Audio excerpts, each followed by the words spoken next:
O nosso entrevistado de hoje é o advogado João Ricardo de Martim dos Reis. Ele é advogado empresarial, tem MBA em Gestão Empresarial pela Fundação Getúlio Vargas e vem bater um papo com a gente sobre um assunto muito interessante, que é a questão do cidadão se preparar para ser um empreendedor, ou de o empreendedor se preparar para abrir a sua empresa e não correr riscos aí com processos e contratos mal feitos. Aliás, todo mundo devia ter o seu advogado, assim como todo mundo devia ter o seu médico. E principalmente todo mundo tinha que ter o seu farmacêutico, né? Porque a chegada no balcão da farmácia então é um negócio complicado, rapaz. Se você não tiver um bom amigo lá, não tiver um cara muito consciente do lado de lá, você pega BO para tudo quanto é lado. BO, rapaz, faz tempo que eu não falo essa palavra. João Ricardo, e aí, tudo bom? Tudo bem, Lelé? Muito obrigado, viu, pelo convite. É uma satisfação estar aqui com você hoje. Viu? Para mim é uma honra, eu sou fã do seu trabalho há muito tempo.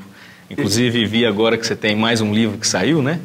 O telespectador, ele é meu amigo, então um amigo é assim mesmo. João Ricardo, eu quero que você fale sobre essa ideia que vocês tiveram de preparar o cidadão, né? Não deixar ele entrar num vazio. Muitas vezes a pessoa monta uma empresa apenas porque sobrou um dinheirinho, ela saiu do emprego, e aí ela não quer trabalhar mais de empregado, ela quer... E geralmente o cara trabalha, vamos pegar, ele é um soldador numa empresa, lá na ISEC, né? E aí ele olha toda aquela estrutura e fala, nossa, eu vou montar uma empresa e vou ficar igual a ISEC. E aí ele encontra com uma realidade totalmente diferente daquilo que ele poderia imaginar. Esse é o trabalho de vocês. Lelé, o nosso trabalho, ele dentro da advocacia, o que nos chamou a atenção foi realmente essa falta de preparo do empresário para o mundo empresarial, né? Apesar de que isso vem mudando, isso vem melhorando, a gente vem percebendo que hoje, até pelo perfil do empreendedor, hoje nós temos assim a preocupação um pouco maior de buscar a informação. Mas você pega um caso desse, antigamente, até poucos anos atrás, era assim mesmo, né? O funcionário acabava se cansando ali de estar dentro de uma empresa, de um projeto, de trabalhar para alguém, e num determinado momento ele pensa, bom, agora chegou o meu momento, eu vou ganhar o meu dinheiro, né? E vou talvez aí não deixar o patrão rico, mas trazer isso para mim. Mas a falta da busca do conhecimento, a falta do preparo, né, do entendimento exato da burocracia tamanha que o nosso país hoje exige do empresário, faz com que realmente muitas vezes ele falhe. Então a gente tem alguns dados importantes, por exemplo, o Sebrae fez uma pesquisa muito importante nesse ponto e coloca que apenas 27% das empresas no país sobrevivem ao primeiro ano de vida, né? Então você vê que isso é um impacto muito grande. Quando você tem uma mudança e a gente consegue ver através das pesquisas de que hoje o perfil do empreendedor passa a ser mais jovem, então você tem um empreendedor aí de 20 a 30 anos, a busca pelo conhecimento, ela passa a ser maior, né? Porque o mercado sendo muito competitivo, o jovem sabe que ele tem que estar preparado para esse mercado. Então, o que a gente fez? A gente, através de um projeto, a gente desenvolveu um trabalho nas faculdades, onde a gente apresenta para os acadêmicos, aqueles que estão prestes a se formar, alguns conhecimentos importantes, né? Para que você tenha realmente subsídio para empreender da forma correta.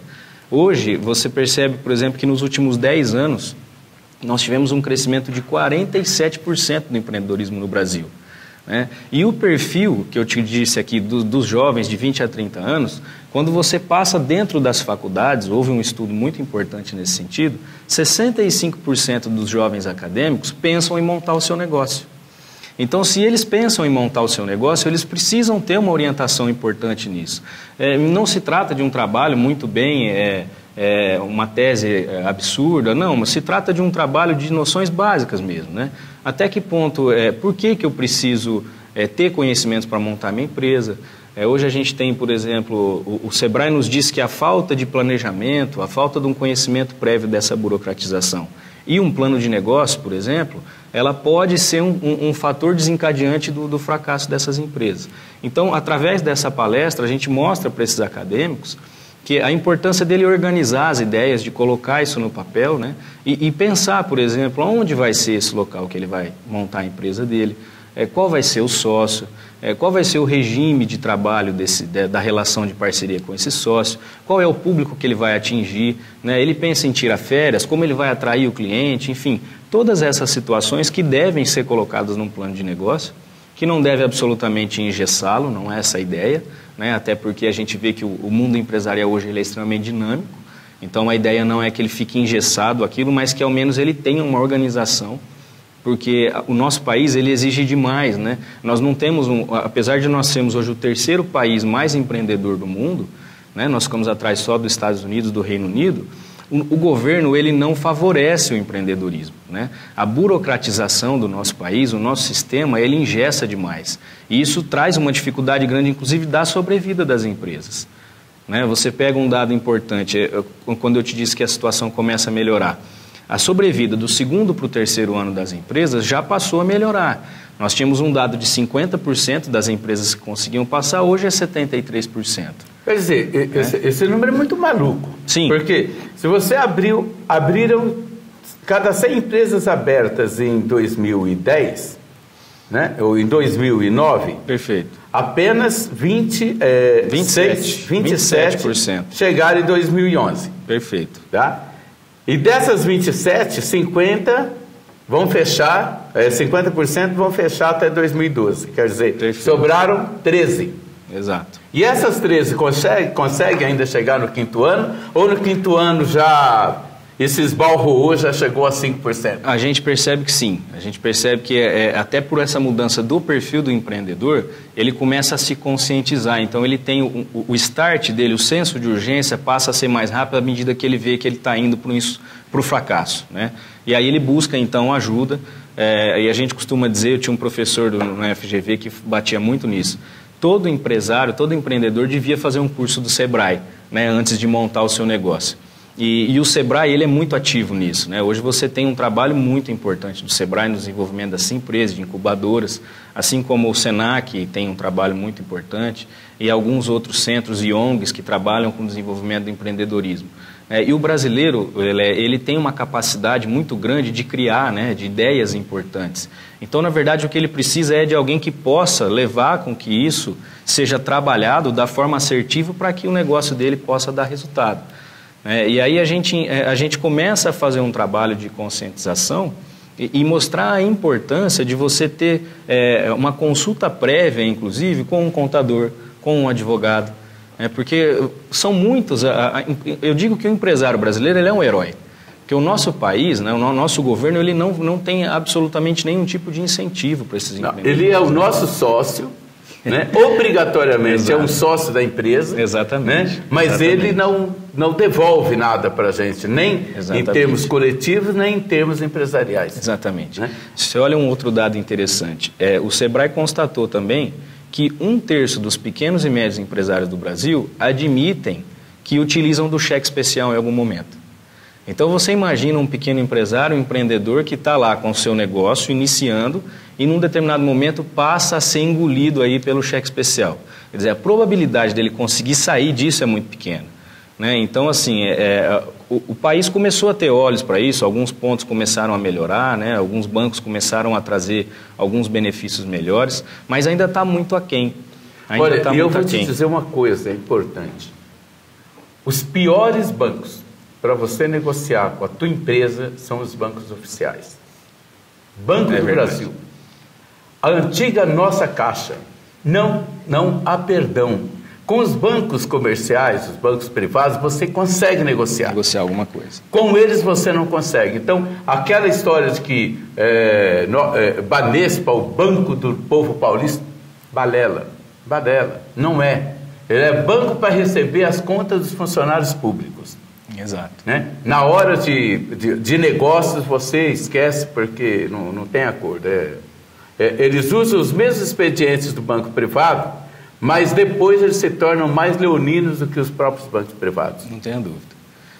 A gente vem nessa preocupação, né? E dentro de um trabalho bastante eficaz, mostrar para o empresário realmente a importância de você ter a parte de consultoria do seu lado, né? Eu costumo dizer que toda empresa por si só, quer dizer, hoje não há a menor hipótese de um empresário não ter um contador, né? Ele tem aí um trabalho de contabilidade que é fundamental, e na contabilidade, muitas vezes, o empresário organizado, ele faz as consultas prévias, né? Antes de qualquer mudança ou de qualquer estratégia, ele trabalha com a contabilidade. O nosso papel é levar a importância do advogado para dentro da empresa também, né? Eu acho que essa é uma tendência de mercado, essa é uma importância que passa a trazer uma segurança maior para o empresário e vai mostrar para ele realmente o custo-benefício disso, né? Quando a gente fala em prevenção, a gente está querendo realmente estar ali lado a lado. Um empresário que tem um advogado lado a lado, ele vai sentir essa diferença.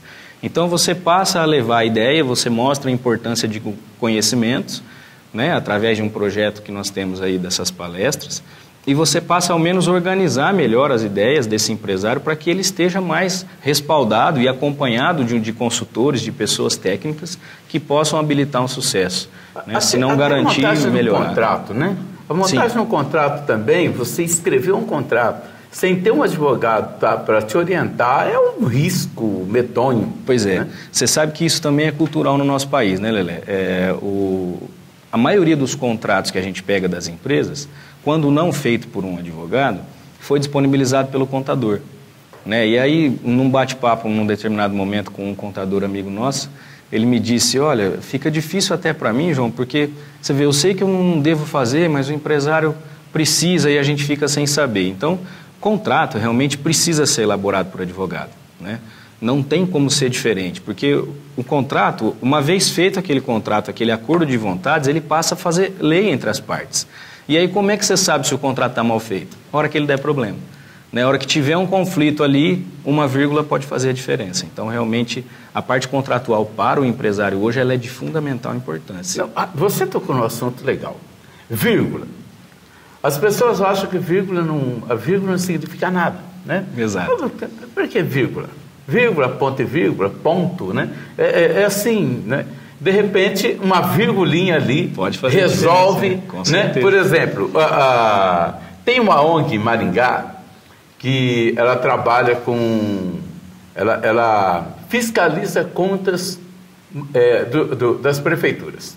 Tá. Compras e contas. E eles descobriram uma coisa fantástica. A prefeitura de Maringá comprou um lote de milhões de ácido acetil, não sei o que lá. O AS. Tá. Aquele comprimidinho lá. Perfeito. Tem gente que sabe falar isso. E aí, eles compraram a 0,009 por comprimido. Na hora de pagar, alguém comeu um zero. E ficou 0,09. Isso aqui, em casa de milhões, foi o resultado. A prefeitura estava pagando a mais, no único contrato, R$260 mil, só na compra de comprimido do mais barato, que é o comprimido do AS. Meu Deus. Quer dizer, uma vírgula e um zero. Com certeza. Né? Isso aqui, quando chega para você, que tem uma empresa pequena, e você cai numa esparrela daquela, te quebra. Exatamente, exatamente. A gente percebe isso, que que a gente colocou aqui agora. Quer dizer, a importância de você realmente ter a conscientização e a busca da informação, né? E a gente percebe hoje, Lelé, que o cliente realmente ele está mais preocupado em perguntar antes, né? A gente percebe que a busca pela consulta ela é maior. Então, isso deixa a gente muito satisfeito, porque é óbvio que para o processo, né, o advogado que tem o foco no processo, a tendência é ele levar isso para o questionamento através da demanda. Mas para nós que queremos realmente trazer um caráter preventivo, educativo realmente para esse empresário, isso faz toda a diferença, porque à medida que ele faz a consulta, né, ele se orienta para depois tomar a decisão. Até porque qualquer processo tem custas, né? Pois é. E custas altas. E esse é um outro aspecto hoje, né, Lelé, que nós temos um grande problema no nosso país. O nosso judiciário, né, nós não vemos, assim, sinceramente, a chance de melhora da falta de infraestrutura que nós temos hoje, né? Você tem excelentes funcionários, excelentes juízes, mas a gente tem uma falta de infraestrutura muito grande, né? Os fóruns não têm espaço mais, não existe mais onde guardar processos, não existe gente suficiente para tomar conta de tudo aquilo. Então, assim, a morosidade extrema, você lidar com a ansiedade do cliente por essa morosidade é muito difícil, né? Realmente acaba sendo uma tragédia emocional hoje para uma pessoa ter um processo na justiça. Porque não chega nunca, né? Exato. Nunca chega ao fim, não tem como. Então, assim, meu pai, por exemplo, morreu depois de 20 anos esperando um precatório, né? E tá aí, talvez, quem sabe, o neto dele ou os bisnetos é que vão receber isso. Essa história, o Diário da Região fez uma matéria super legal sobre a questão dos precatórios há pouco tempo. O Guerino Tonelli, isso, né? Tem muita gente nessa situação. Muita eu também estou gente, com um amigo que está com 94 anos de idade e faz 20 que ele espera o precatório que nunca chega. Pois é. Os governos aprenderam a driblar o precatório. Exato, exato. E aí é que a gente pensa também que é uma insegurança hoje de qualquer embate judicial, né? Hoje o direito, nosso direito, que é assim, eu te digo que o nosso direito, as nossas leis, nosso direito é um dos mais bonitos que eu acho, mas você não tem, o fato de você não ter a eficácia e a insegurança jurídica das decisões políticas prevalecerem sobre realmente o que é o direito é muito grande, né? Então nós tivemos agora também a aprovação ali do Código Florestal, né? Está uma discussão extremamente grande aí, quer dizer, no momento em que você acredita que algo pode melhorar, as medidas políticas acabam influenciando e acabam mudando de alguma forma. No direito tributário nós temos muito isso, né? Muitas decisões em que você leva ali um entendimento para o cliente, olha, aqui nós temos um entendimento importante, né, do STJ, dos tribunais superiores, e de repente ali por um interesse político acaba havendo uma mudança disso. Agora, o João Ricardo, o pessoal tem muito preconceito com relação ao SEBRAE, né? Eu acho que a média do pequeno empresário, que é aquele que passou a vida inteira ali no chão de fábrica ou dentro de uma loja, né? Ele vai montar um negócio dele. A hora que ele chega no SEBRAE, leva um susto, né? Com o linguajar empresarial que o SEBRAE usa. E que é necessário para ele também tomar consciência do mundo que ele está entrando. Perfeito. Como é que você faz para levar o cara a minimizar esse preconceito e mergulhar no conhecimento que o SEBRAE pode lhe oferecer? Olha, você sabe, tem um estudo, inclusive, na verdade existe um pipoqueiro no Paraná, eu não sei se você já ouviu falar dele, né? O Valdir Pipoqueiro. Esse Valdir, inclusive, eu utilizo ele nas minhas palestras. Mas ele é real mesmo? Como empreendedor. Ele é real, ele está lá no centro de Curitiba. E ele teve assim, ele realmente foi um case, né, de sucesso, e a gente percebe que uma vez identificado esse sucesso, o SEBRAE passou a atuar com ele, né, e a gente percebeu que ali o SEBRAE conseguiu desmistificar isso de uma forma acessível. Uma pessoa que não tem um português claro, não teve uma formação, né, não tem uma cultura muito acima daquela normal ali, de classe baixa, é uma pessoa simples que conseguiu, através do empreendedorismo dele, né, daquela aptidão que ele tinha, aquele talento nato, o SEBRAE conseguiu lapidar. Então, hoje ele viaja pelo país dando palestras, né? Você pega, por exemplo, poxa, um pipoqueiro. Enquanto os outros pipoqueiros lá vendem uma média de 5 quilos de pipoca por mês, ele vende 23. Né? Ele conseguiu fazer mais de 150 inovações num carrinho, em menos de 2 metros quadrados.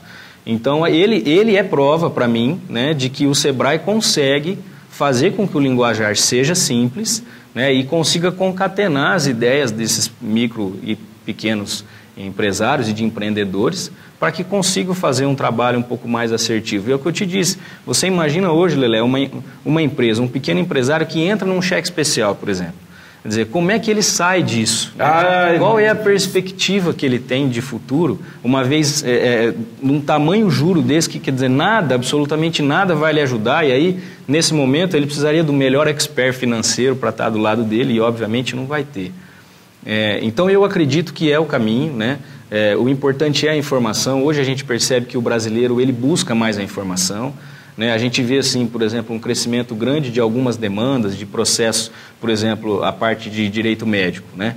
quanto que cresceu. Médico, rapaz, médico. Por exemplo, hoje você tem nós tivemos um crescimento nos últimos anos de mais de 200% de ações de erro médico. E aí você me pergunta, poxa, mas o médico está errando mais? Absolutamente. Exatamente o inverso. O que acontece é que a população tem mais informação. E à medida que ela tem mais informação e tem conhecimento do direito, ela vai buscar mais esse direito. Né? A maioria das ações são infundadas. Né? A maioria das ações de cunho técnico não tem nada. Mas o brasileiro ele está mais alerta que ele tem direito. Né? Então você vê um grande acréscimo de reclamações em PROCON, muitas verdadeiras, mas muitas que não têm fundamento. Você vê um grande número de ações de reparação civil, seja no âmbito de médico, na área médica, de outros profissionais liberais. Os próprios acidentes de trânsito. Né? Nós não tínhamos tantas ações. Hoje você pega o nosso juizado de pequenas causas, né, ele está ali abarrotado de processo. Então hoje o brasileiro ele tem mais convicção de que ele pode exercer o direito dele. Isso faz com que as ações aumentem. Mas, o João Ricardo, foi bom você tocar na questão do profissional liberal, porque a nossa conversa que originou esse programa aqui hoje foi com base nessa questão, que você me dizia que o profissional liberal, principalmente o médico e até mesmo alguns advogados... Perfeito. Tá? Eles têm todo o conhecimento técnico, mas ele não tem o conhecimento empresarial. Aí ele monta uma clínica, monta uma banca de advogado, monta o seu gabinete odontológico e não se preocupa em se precaver na formação dos seus contratos. Apesar que os advogados são hábeis para fazer contrato, mas talvez não sejam tão hábeis em administrar os seus contratos. Isso, e aí, Lelé, você tocou num ponto que é bastante interessante e nós podemos pensar no seguinte, ó, um grande problema que nós temos dentro dessas associações é uma tendência hoje. Os médicos, dentistas, fisioterapeutas, engenheiros, advogados, a tendência é da associação. O mercado exige isso hoje, o nosso mercado é muito competitivo.